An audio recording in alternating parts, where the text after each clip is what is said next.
আমরা মনে করি যে পুরাতন পন্থী যে দলগুলো রয়েছে যারা এতকাল বাংলাদেশে রাজনীতি করেছে এবং যাদের বিরুদ্ধে নানা ধরনের অভিযোগ রয়েছে, জনগণের তাদের প্রতি সেই আস্থাটা নিয়ে জনগণ নতুন সম্ভাবনা দেখতে, নতুন নেতৃত্ব দেখতে চায়। ফলে এনসিপি সেই রাজনীতি করতে এককভাবেই এগোচ্ছে।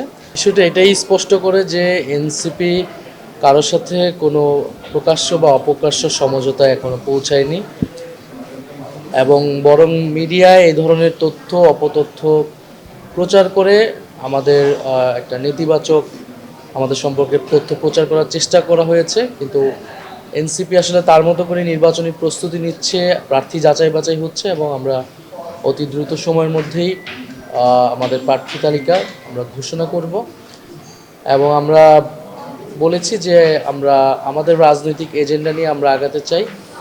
আমরা কারোর সাথে জোটে যেতে আগ্রহী নই, বরং আমরা যে তৃতীয় একটি জোটের কথা আপনারা শুনেছেন, সেই জোট প্রক্রিয়ার আলোচনা কিন্তু এখনও চলমান আছে।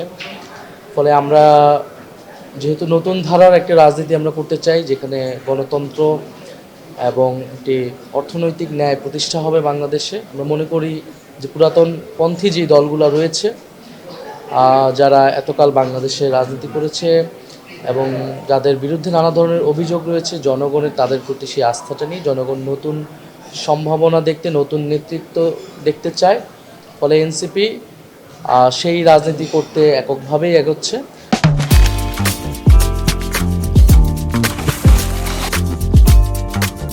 কিন্তু আমরা জোট করা বা কোনো দলের সাথে সেটা আমরা বন্ধ করিনি। সেটা আপনারা জানেন, রাজনৈতিক পরিবেশ পরিস্থিতিতে যে কোনো সিদ্ধান্তই নিতে হয়।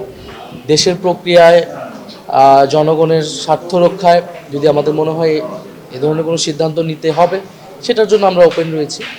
কিন্তু আমরা কারোর সাথেই কোনো জোটের ব্যাপারে কোনো ধরনের আলোচনা বা সেই প্রক্রিয়াতে কিন্তু নেই। আমরা আমাদের নিজেদের প্রস্তুতি নিচ্ছি, আমাদের প্রার্থী তালিকা ঘোষণা হবে, আমরা নির্বাচনী কাজ শুরু করব। কিন্তু যদি মনে হয় যে দেশের সংস্কার বা ইত্যাদি অনেকগুলো ইস্যুতে কারোর সাথে বা দেশের একটা ঐক্যবদ্ধ জায়গা প্রয়োজন, সেটা আমরা তখন বিবেচনা করি। পূরণ হয়নি এটি পুরোপুরি সত্য নয়।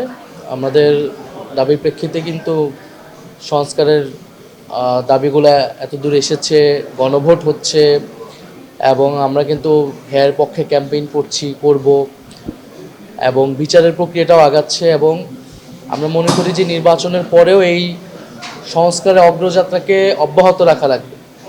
ফলে এনসিপি বাংলাদেশে এই সংস্কার এবং নতুন বাংলাদেশের পাহারাদার হিসেবে কাজ করবে।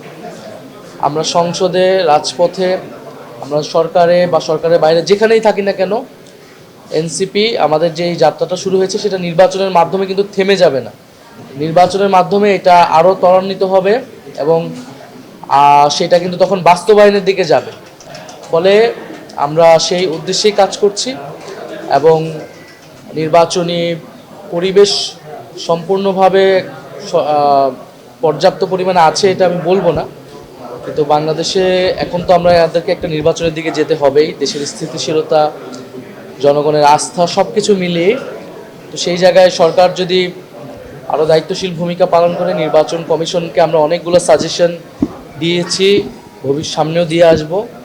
তারা যদি সেই জায়গাগুলো মেনটেন করে এবং কোনো রাজনৈতিক দল যদি কোনো চক্রান্ত না করে, কোনো বিদেশি শক্তি যদি কোনো চক্রান্ত না করে, আমরা আশা করি যে আমরা একটা সুষ্ঠু নির্বাচনের দিকে যেতে পারব।